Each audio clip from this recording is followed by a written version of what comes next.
Olá, eu sou a Aleca Rocha, atriz, e interpreto o seu caso virtual de relacionamento bizarro aqui. Gente, se a minha unha estiver bem horrível, é porque eu participei de um Halloween, tá? E aí eu não tirei ainda. Não sei como é que tá pegando aí. E no novo vídeo de hoje é o seu nome que vai pra história. Thaís, idade 34 anos, brasileira, farmacêutica. Olha, eu já vou começar com um papo de mulher, então, e eu me abri bastante, assim, pra Laika, como se fosse minha amiga mesmo. Então, eu não queria que tivesse julgamentos, do tipo, ai, olha o que essas meninas estão falando. Porque é como se fosse só um grupo de mulheres mesmo conversando. Eu tinha 4 amigas que a gente trocava sobre tudo. E uma das questões que tava mais o caos no momento era homens. Né, a gente tinha preguiça de sair com os caras, porque cada saída era uma situação pior que a outra. E aí nós começamos a perceber os sinais de sair com esses caras já na conversa, antes de se encontrar de verdade. Então meio que virou uma coisa assim, nossa, nem vamos, nem queremos. Isso foi um acumulado de dias, semanas, meses. Quando a gente viu, a gente já tava mais de 6 meses sem sair com ninguém. E pra minhas amigas eu via que era muito tranquilo e pra mim não. Achava que eu tinha um fogo fora do normal, né? Mas nós temos lá, né, o período no mês que a gente quer dar aquela curtida toda. E aí, eu lembro que eu comentei com a minha amiga, tipo, o que vocês fazem aí, né, pra se animar sem homem? E aí ela me abriu que tinha um bate-papo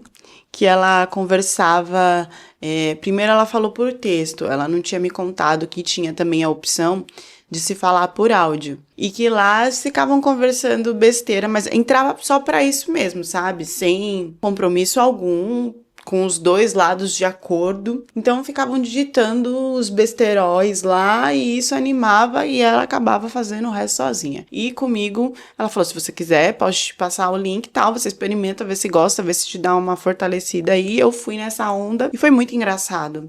Porque eu acabei conversando coisas divertidas e não virada para esse lado aí, que era o objetivo oficial. Buba, idade 27 anos, angolano, bicheiro.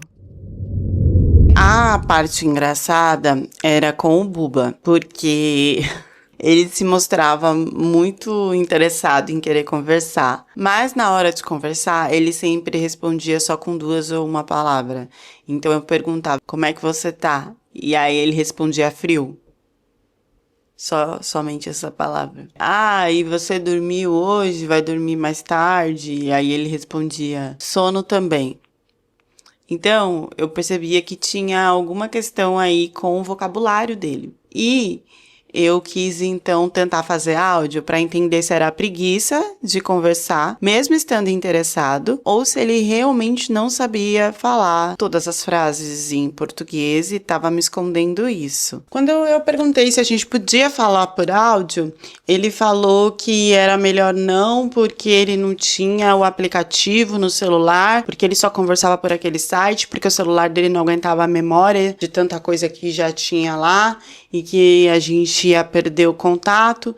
E aí eu perguntei se ele tinha alguma outra rede social, então, e ele me mostrou. E nessa rede social também dava para falar por áudio. Então eu entendi que ali ele estava fazendo toda uma desculpa pra gente não ter um contato maior. E eu já assustei que quando eu fui ver ele na rede social, ele tinha, assim, sei lá, 15 mil mulheres seguindo ele e ele seguindo essas mesmas 15 mil mulheres. Conversando mais, ele me abriu que ele não ficava só no texto, e aí ele começou a digitar bastante, apesar das frases não terem muitas conexões e eu só pegar a essência mesmo do que ele estava falando, porque ele realmente não tinha coordenação verbal de conjugar e conectar adjunto e advérbio. E aí eu queria questionar sobre as mulheres, ele me disse então que ganhava dinheiro mandando áudio para algumas mulheres, porque ele tinha uma voz aveludada, grossa que fazia com que as mulheres imaginassem peripécias, além de outras coisas mais do fogo do inferno. Solta o capeta, né, gente? E olha só, ele não queria mandar áudio, depois ele veio com esse papo aí porque ele percebeu que eu tava tão curiosa pelo áudio que eu acho que ele pensou, ela vai me pagar pra isso. Vou ganhar um dinheirinho. Só que aí, como eu não me movimentei quando ele veio com esse papo, então ele resolveu mandar o áudio por essa outra rede social, que se ele tinha essa rede social, ele também tinha o WhatsApp e sei lá o que mais, e ele só não queria mandar mesmo. Eu sei que o primeiro áudio dele foi horrível, era uma coisa assim, não dava pra entender. E no meio disso, ele soltava algumas palavras em português. É uma coisa meio Tarzan com Chita.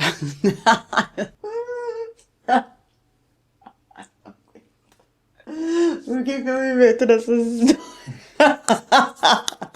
Era uma mistura de Tarzan com Chita, dependendo da conjugação verbal ou do tom da frase, até chimpanzé. Não Chita, chimpanzé, que é mais grave, né? E aí, meu Deus, eu não vou conseguir. E eu não descrevi como ele era ainda, porque até esse momento eu não tinha visto uma foto desse homem. Era para não se conhecer, era texto. Na rede social que eu falei que 15 mil meninas seguia e tal, não tinha foto dele não, tá? Só tinha foto do pôr do sol, da terra, do teto, do ar, das plantas, nem um pedacinho dos dedos da mão tinha, nem pé, nem nada. Era uma coisa cults, né? A arte de que ninguém vê, ou que ele não quer que ninguém veja. Mas tudo é arte, né? Então, sei lá, tinha foto de buraco de parede, de buraco no chão, de caminhonete, tudo menos dele. Nada dava pra entender que era dele. A rede social dele era um universo paralelo de vértices. Bom, então, não tinha essa coisa de ter a identificação, porque o objetivo era só conversar mesmo e chegar lá nos finalmente sozinho em casa. E aí, quando ele mandou esses áudios, né? Oi, uma coisa falava assim, né? Eu falei, não vou pagar por isso, né? Ele tá brincando comigo. E aí ele disse que tava rouco nesse dia, mas não era, gente. Ele misturava outra língua, um dialeto, não sei que pronúncia que era que ele misturava, e colocava o português no meio daquilo e achava que estava falando português. E eu fingindo que estava aceitando. Mas eu só comecei a fingir e a aceitar, porque um belo dia do nada ele fez uma chamada de vídeo e eu quase caí para trás. Porque vocês já ouviram falar de corpo escultural? Esse homem, o trapézio desse homem chegava aqui, ó, quase que na orelha dele. De tão alto que o negócio era, de tão forte tantos músculos, entendeu? Não era um armário das Casas Bahia, não. É aquele que você manda o marceneiro fazer, que não quebra nunca, nesse estilo. Pelas fotos que a Leca viu, a Leca pode dizer que, nunca nem vi. E tô falando sério. Se eu visse assim, só a foto, eu ia falar que era montagem, que era Photoshop. Eu só acreditei que era ele mesmo porque eu vi no vídeo. Porque eu até achei que ele fazia umas edições assim pra ficar maior e tinha medo que fosse, sabe aquelas bombas que fica uma coisa meio murcha quando você vê ao vivo, mas no vídeo, gente, era tudo durinho. E quando eu digo tudo, eu tô falando tudo mesmo. Então eu fiquei assim, né? Esse homem tá falando comigo. E aí, o jeito que ele falava horrível já não tinha mais tanta relevância. E ele disse que só tinha feito chamada de vídeo comigo, que não conversava com mais ninguém e que desse jeito ele poderia praticar o português melhor. Aquela velha história, né? Que nunca que foi praticado, porque a gente usava a mímica, se mostrava no vídeo, se pegava quase que atravessando a câmera, mas estudar mesmo um acento ou uma conjugação verbal nunca que existiu. Apesar de ser esse homem zarrão, todo tal, ele era um cara inocente. Sabe aquele cara que você vê que é humilde, ingênuo, que é muito simples? E por ele falar desse jeito abobado, eu nunca pensei que ele pudesse ser poderoso em algum lugar, que ele tivesse alguma importância, ou sei lá, potencial mesmo para ser algo ruim, não tinha como.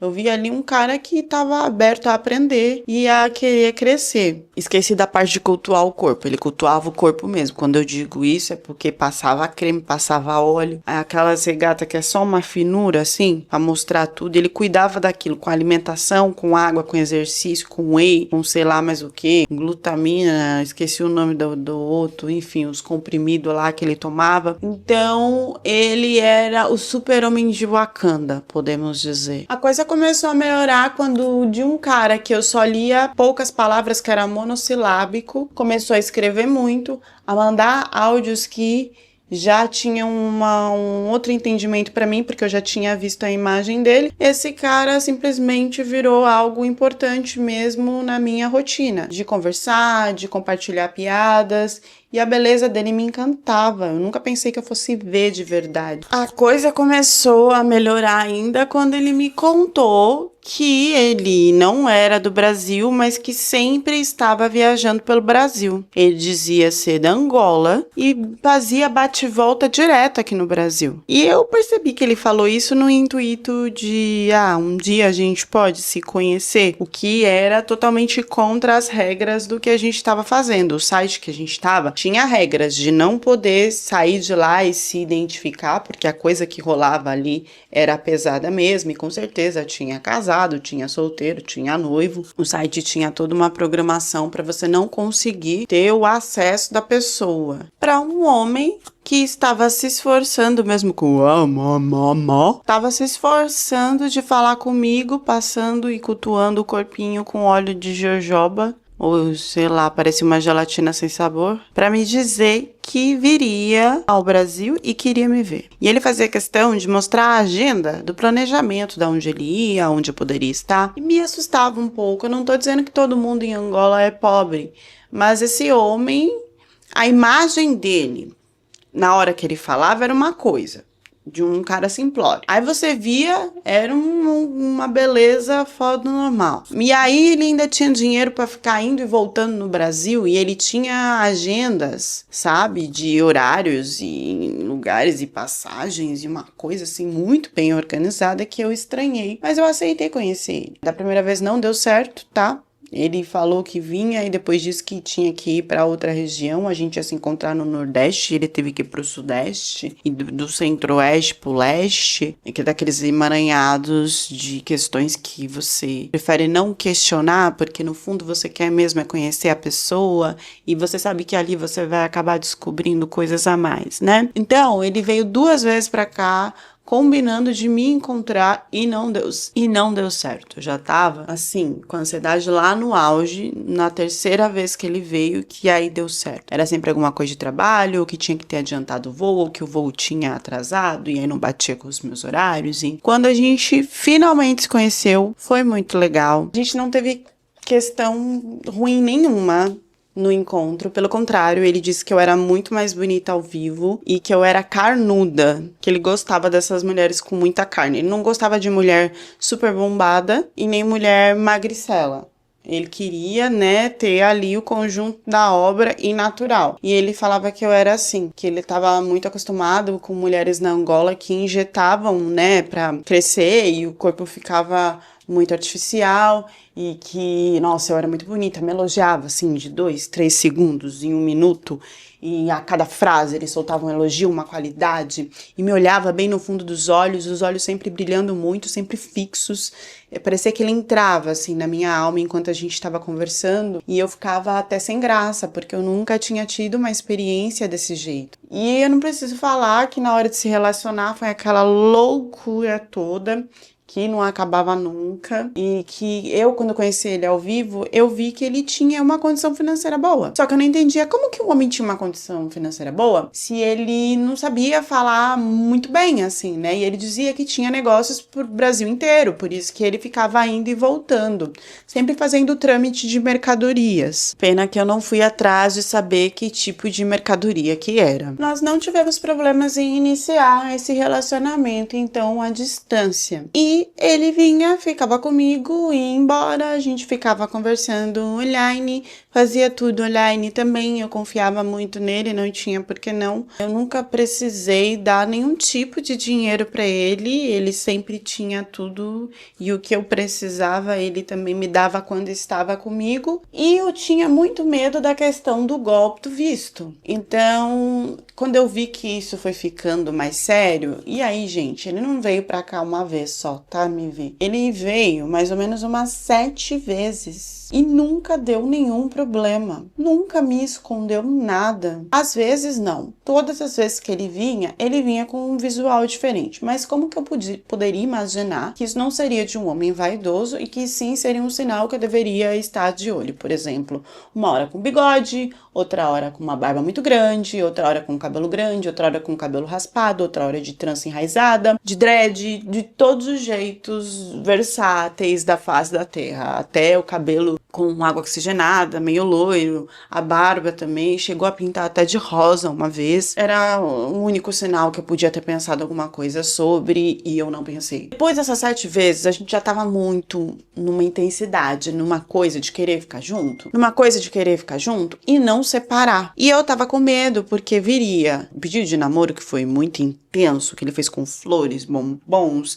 e balões e aquela coisa toda. Eu sabia que logo viria o de noivado e que logo viria a coisa de casar. E eu não sabia como conversar com ele sobre isso porque eu tinha muito medo do golpe do visto e eu preferia ficar me relacionando com ele sem ter que assinar esse documento para entender que ele não estava interessado nisso comigo. Eu fiz um bicho de 7 cabeças para conversar sobre isso com esse homem agiu numa naturalidade, falando que era muito importante essa questão de casamento para ele, mas que se eu quisesse, eu poderia ir para Angola com ele, nessas viagens que ele fazia, conhecer como era, e lá então, depois de entender como era a família, como era a questão de vida dele, ver que ele tinha uma condição financeira, apesar de não mostrar isso sempre, tava tudo bem.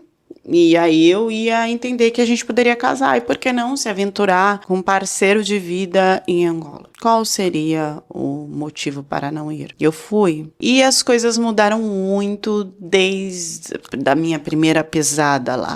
Chegando no aeroporto, ele já estava um cara super sério, muito preocupado, dizendo que era para eu esperar lá dentro porque ele ia ver o carro, que o carro dele tinha quebrado e que ninguém tinha ido buscar e tinha falado que ia buscar a gente. E aí ele saiu sozinho do aeroporto e me mandou mensagem para encontrar ele na rua do lado. Eu achei muito estranho dele não entrar de novo no aeroporto para me pegar.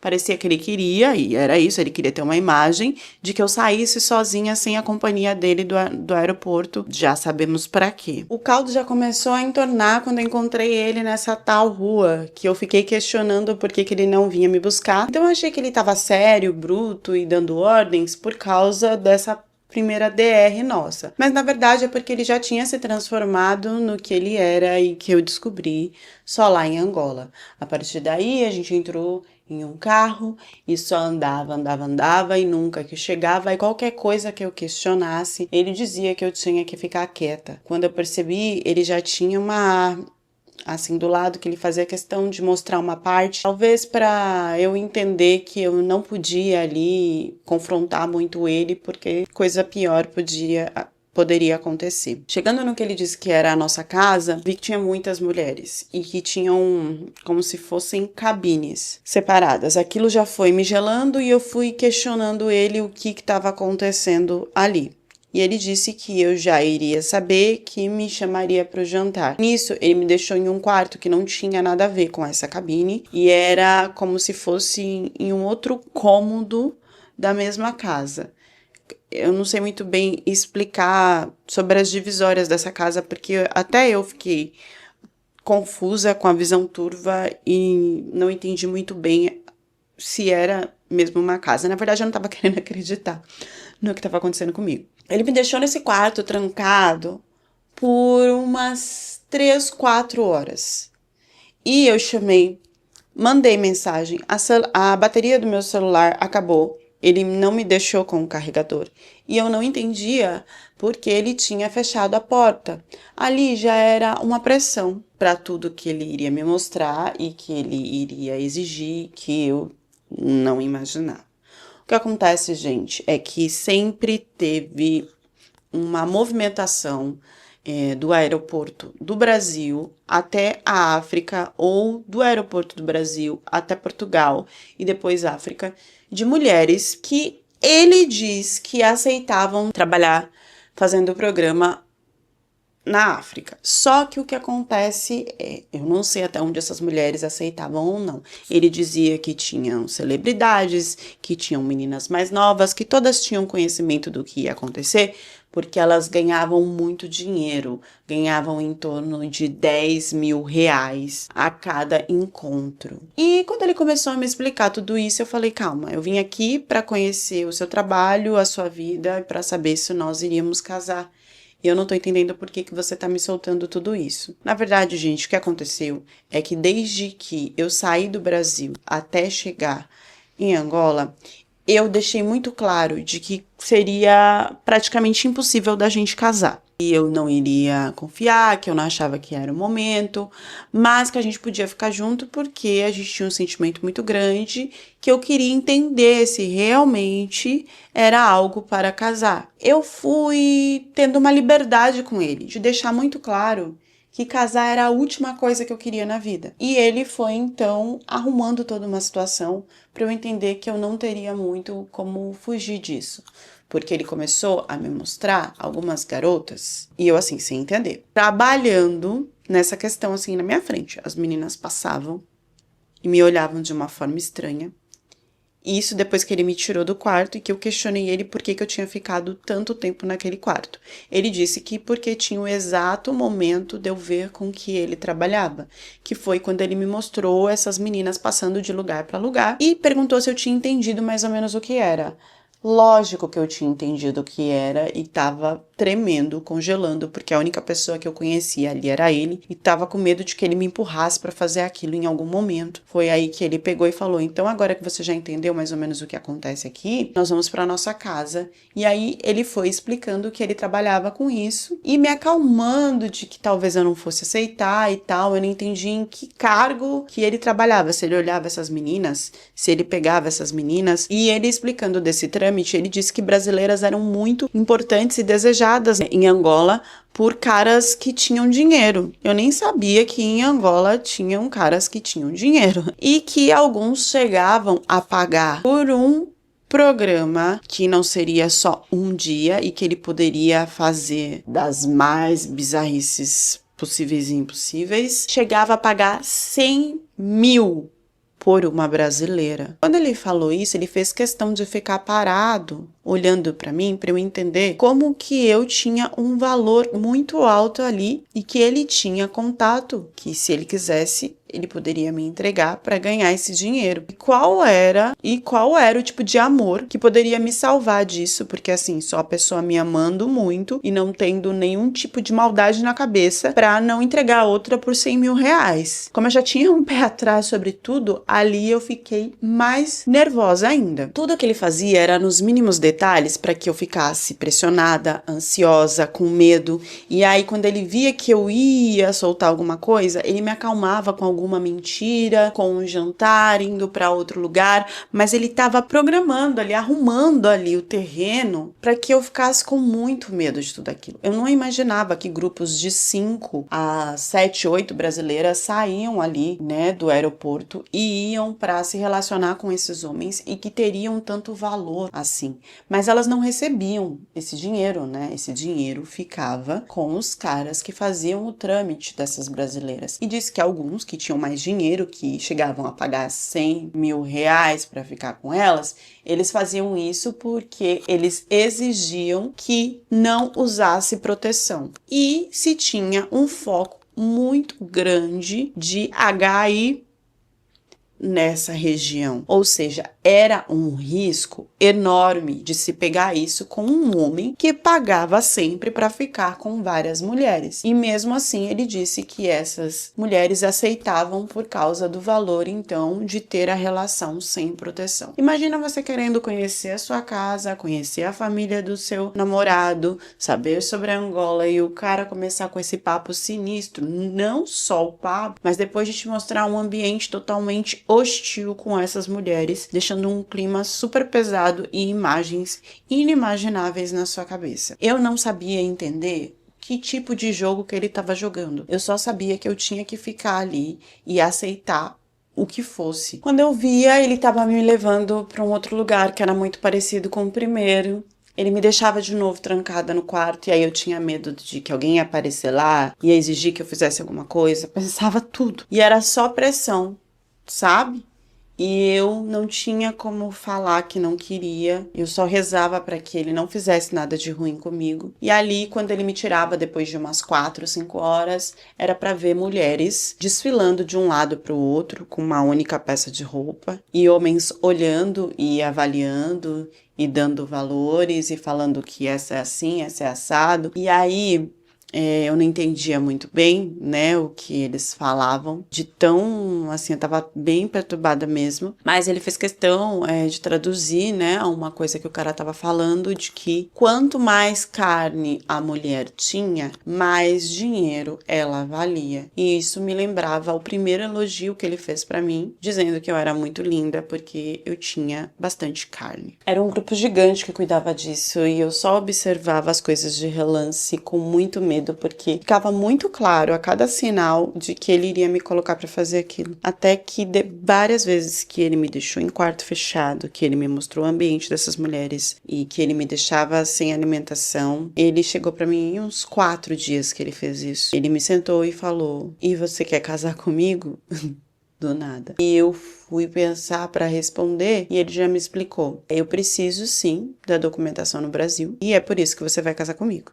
Porque se você não casar comigo, eu não vou ter essa documentação, eu não vou conseguir ter esse trâmite de ir e voltar como eu preciso, e eu fico indo e voltando rapidamente, porque eu não posso ficar muito tempo, eu preciso ficar mais tempo lá para resolver sobre os meus negócios, sério, como se fosse algo muito certo. E caso você não me ajude com isso, então você vai ter que ficar aqui, vai ter que viver da forma que der, fazendo o que der." Com isso, ele ainda falava meu amor. E outra, quando ele chegou lá, o português dele ficou perfeito. Ele não era aquele abobado do início que conversava comigo. O rosto dele se transformou, a posição dele se transformou. E aí eu engoli seco. Porque ou eu aceitava voltar para o Brasil e casar com ele, e isso estaria dando abertura para ele ter mais movimentação dentro do meu próprio país para fazer isso com essas mulheres, ou eu virava uma dessas mulheres. Então, a única coisa que eu podia falar é que eu aceitava casar com ele. Não tinha o que eu fazer. E eu voltei para o Brasil para que isso acontecesse. Eu não consegui pedir ajuda no aeroporto, eu não consegui pedir ajuda na ida para minha casa, e eu acabei casando com ele, à força. Eu não tinha como avisar os meus amigos, ele já tinha um lugar no Brasil para ficar, que era praticamente da comunidade dele. Eu não tinha contato com o meu celular, eu sempre ficava trancada e só saía quando fosse então para assinar alguma documentação ou então para satisfazer ele. E ele fazia questão de fazer isso até que eu ficasse desacordada. Então era como se eu tivesse um cômodo em um terreno que se tinha outras pessoas da comunidade dele, e ali eu tinha que lavar a roupa dele, tinha que fazer comida para ele e tinha que satisfazer ele em todos os momentos que ele queria e de todos os jeitos que ele queria. Dessa forma, com uma apontado em mim, foi que ele fez eu resolver assinar toda a documentação e ir para casar assim com ele. E o terror na minha vida começou a partir daí, porque esse homem ia e voltava com mulheres, ele tinha acesso às minhas contas, às minhas coisas, ele se passava por mim aonde ele precisasse, ele me maltratava muito, e quando eu tinha que dar sinal de vida para alguém, eu tinha que falar que estava tudo bem, eu tinha que reforçar a minha maquiagem se tivesse alguma marca, e ele me ameaçava que se eu não fizesse isso, ele ia então prender aquela pessoa que entrou em contato comigo, e aquela pessoa ia sofrer tanto quanto eu, ou então ele ia assumir com essa pessoa. Então assim, fale direito com o seu pai, com a sua mãe, senão eles vão entrar para essa ameaça aqui também. Eu tenho grupos para fazer isso e é capaz que você não veja mais eles, que eles sofram muito mais do que você. Então, por isso, você tem que fingir que tá tudo bem. Foi aí que eu descobri o trâmite de muita coisa, como é feito pela internet, como eles conversam com as mulheres, como eles iludem de que vai ser uma coisa que vai te dar muito dinheiro, ou então de que te ama e de que você tem que fazer isso por ele, porque você vai salvar a vida do seu amor. São coisas que começam aos pouquinhos. Quando você vê, as mulheres estão totalmente alucinadas e acabam caindo e aceitando a situação. Eu acabei revivendo o que ele fez comigo várias vezes, que eu escutava mensagens dele com outros caras, ou então que ele estava em algum tipo de missão, que na missão, na verdade, era levar mulheres para África, coisa que eu não imaginei que acontecesse, eu não imaginei o valor da brasileira nesse lugar para esse tipo de coisa. E várias vezes ele me deixou estrupiada quando ele queria ter o tipo de prazer que ele queria, ou seja, o que ele falou que eu ia viver lá em Angola, caso eu não aceitasse casar com ele, e eu tava vivendo com ele no Brasil. E ele tava fazendo pior comigo aqui, porque ele não se satisfazia só com uma mulher que ele quisesse ter. E ele fazia isso pra me judiar mesmo. Ele queria que eu ficasse de um jeito que eu não tivesse força pra fugir da situação. E quando eu precisava ir no hospital, tinha mulheres em complô com ele que me levava, e que se eu fizesse alguma movimentação estranha, o meu pai desapareceria, quem quer que fosse. Ele dava um jeito de me castigar e de me mostrar, porque ele chegou a seguir o meu pai e a minha mãe, a saber onde eles estavam e a filmar que ele estava seguindo pra me mostrar. Caso ele precisasse fazer alguma coisa, ele conseguia fazer. E aí vocês vão me perguntar como que você saiu de tudo isso. Na verdade, um dia eu fui sair com ele e ele queria que eu fizesse, não sei se era um tipo de empréstimo, abrisse uma conta, enfim, ele precisava da minha presença no banco. Eu não entendia muito o que ele explicava, ele só olhava pra mim, eu assinava o que tinha que assinar. Eu fiquei num momento assim de desespero, sabe? Eu só fazia o que ele mandava, não importava o que fosse. Eu tinha muito medo de sentir, né, as dores, as coisas ruins, caso eu não fizesse, como castigo. Então eu lembro que ele tava me levando no banco e eu não sei muito bem o que aconteceu, que ele olhou, sentiu uma situação estranha. Isso, gente, já depois de mais de 3 anos com esse homem nessa situação. E aí ele disse que então era melhor a gente entrar na padaria, e eu não escutei muito bem, ele foi me empurrando pra padaria, e conforme a gente foi indo pra esse caminho, 2 caras chegaram e pegaram ele. E aí levaram ele pra um lugar do lado, disse pra eu ficar quietinha, e ali eu percebi que era o único momento que eu teria pra conseguir fugir disso. Seria o único momento, porque se esses caras, assim, na verdade eles tinham, eu não sei, parecia que eles não me conheciam, que eles só tinham interesse nele mesmo, e eu sei lá o que ele fez pra esses caras. Então, era um momento que se eu virasse um pouquinho pro lado, andasse e saísse, eu ia conseguir, porque eles fecharam ele e já foram empurrando ele pro canto pra fazer alguma coisa que me parecia que eles iam apagar ele ali, ou levar pra algum outro lugar pra cobrar alguma coisa. E ele tava tão desesperado que ele nem pensou em me chamar ou falar algo. E foi nesse lapso de segundo que eu consegui só dar, tipo assim, uns 3, 4 passos na esquina e continuar caminhando, e caminhando rápido e correndo. E eu não sei porque esses caras não me pegaram também, porque que eles não me ameaçaram, mas foi o único momento que eu tive de fuga. Eu saí dali desesperada, procurando uma delegacia para contar tudo que tinha acontecido. Eu sentei, eu contei tudo, eu chorei, eu fiquei com falta de ar, eu descrevi fisicamente, tudo. E depois disso, eu nunca mais encontrei com ele. Eu consegui desfazer a questão do casamento, pra ele não ter documentação, pra ele não ter tudo. Mas, pelo que eu descrevi, eles acreditam que ele estava devendo alguma coisa, ou ele fez alguma coisa de errado para alguém muito maior que ele, porque lá na Angola ele era um cafetão, tá? Ele era um cara poderoso. Aqui no Brasil, não. Aqui ele era como se tava numa crescente para ser algo mais importante, porque aqui tinham outros que mandavam nele. Então, com certeza, ou ele foi castigado, ou então acabaram com a vida dele. Então foi desse jeito absurdo que eu consegui me desconectar desse cara. Bom, gente, entre várias camadas dessa história, o que me pega muito é o poder e a proteção que a gente tem dentro do nosso país. No nosso país acontece um monte de coisa ruim, acontece. Mas, mesmo assim, você ainda tem um poder de fala e de tentar sair da situação melhor aqui do que em outro. Então, que nós pensemos nisso, com esses convites sobre conhecer meu país, sobre ter que casar no meu país. Com algumas pessoas isso dá certo? Dá. Mas você está totalmente vulnerável e tendo que confiar na única pessoa que está do seu lado. E a pergunta que eu deixo aqui é: quanto você confiaria em uma pessoa para ditar e ordenar sua vida em um outro lugar do mundo? Deixem as reflexões de vocês nos comentários e até a próxima história do canal.